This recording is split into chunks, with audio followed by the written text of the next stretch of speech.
contribution. Senator Okiya Omtatah.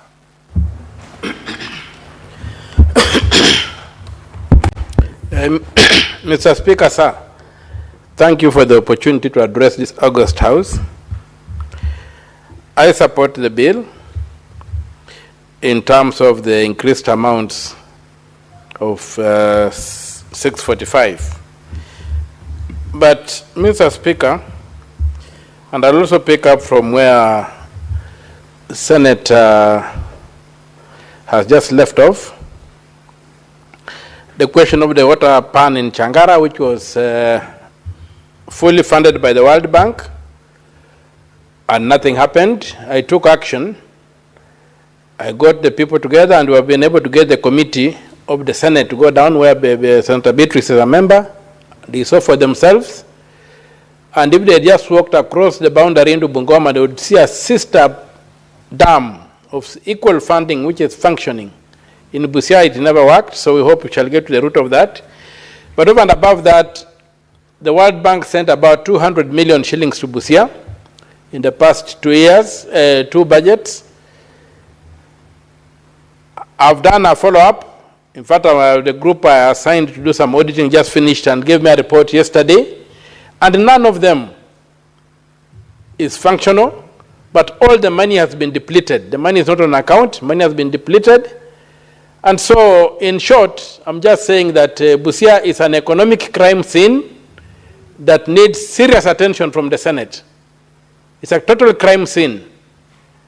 Now, going back to the motion on the floor, the question of division of revenue, I support the figure of 465 billion, 1,459,673 shillings that has been recommended.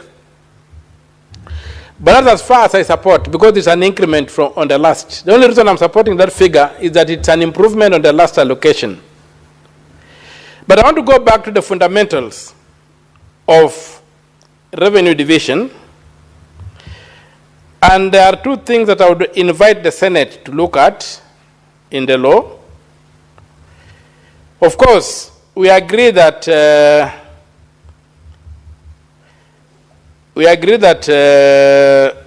Article 203 of the Constitution is very clear. If you look at sub-article 1, after addressing that when sharing this money, we should take into account national interests,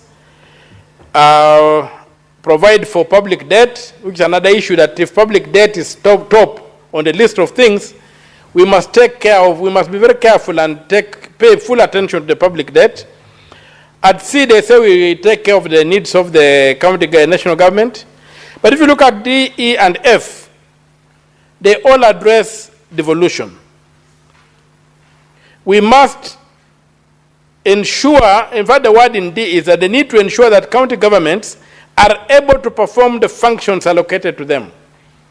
That's the level, the kind of funding we need to give them. Then there is the requirement that we have to develop their fiscal capacity and efficiency. We have to go to look at their developmental and other needs. And when you go further down at I, we must work for the economic optimization of each county to provide incentives for each county to optimize its capacity to raise revenue. Now, revenue, on-source revenue is an area that's, again, heavily abused in counties. When you look at it, in my own county of Busia, and reports have even been made, but no action is taken, you'll find that you have got they talked of operationalizing or computerizing revenue collection. But when you look at it, it's just some fraud scheme that allows them to collect revenue that doesn't get reflected and go into the county revenue fund. Now, what's more important here right now, Mr. Speaker, sir, I want to look at sub-clause 2 of 203 on revenue allocation. It says for every financial year, the equitable share of the revenues raised nationally that is allocated to a county governments shall not be less than 15%. Now, that is a floor that has been set, but the revenue must ensure the upper things. The 15% is just a floor that has been set.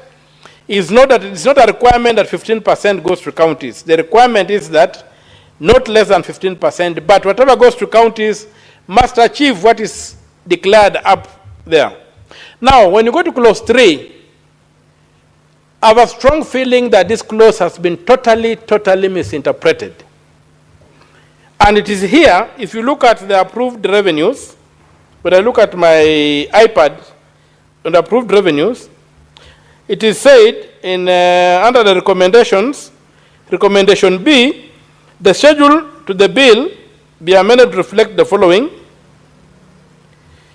B, Roman 2, the most recent account of revenue as approved by the National Assembly as at the financial year, which is 1,920,434,085,078 shillings for the financial year 2021-2022.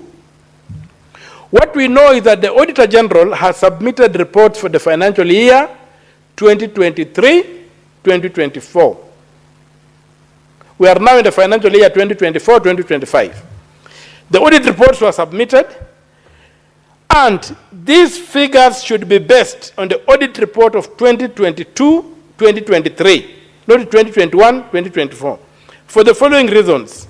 Although the clause 3 of 203, Article 203 of the Constitution says that the amount referred to in clause 2, that's the 15%, shall be calculated on the basis of the most recent audited accounts of revenue received, comma, as approved by the National Assembly. We should ask ourselves in that sentence, what is approved by the National Assembly? Is it the audit report that's approved by the National Assembly, or is it the accounts, the revenues that are approved by the National Assembly? And if you go to Article 229, clauses 7 and 8, where the report is considered, Mr. Speaker, clause 7 says, audit reports shall be submitted,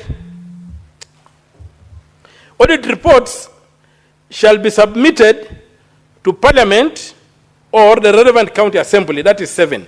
Number 8 says, within 3 months after receiving an audit report, Parliament or county assembly shall debate and consider the report and take appropriate action.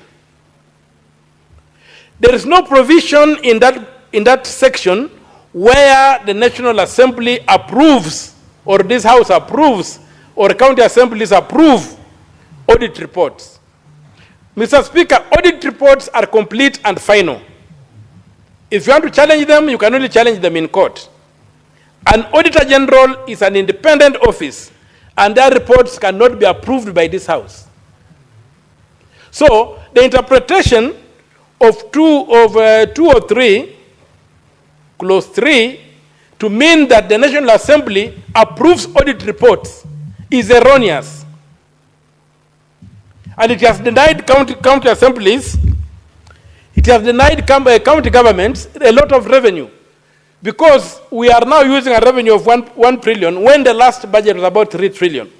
We should be talking of 15% of 3 trillion, not of 1 trillion. And Article 203, sub-Article 3, should be understood that the approval by the National Assembly refers to the revenue, not to the audit.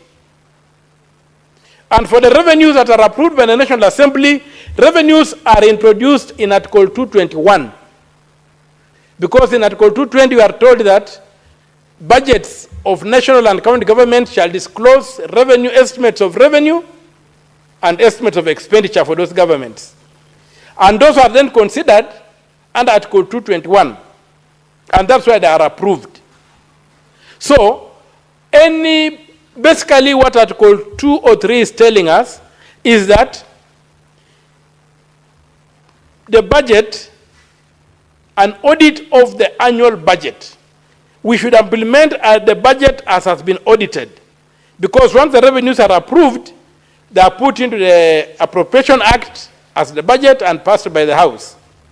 There is nowhere else where the National Assembly considers revenues. So to say that the National Assembly approves the report of the Auditor General is erroneous. Because, Mr. Speaker, when you go to Article 229, if you go to Article 2, when you go to Article 229, you find that the National Assembly is given 3 months, and even this House 3 months, and even the County Assembly 3 months, within which not to approve, but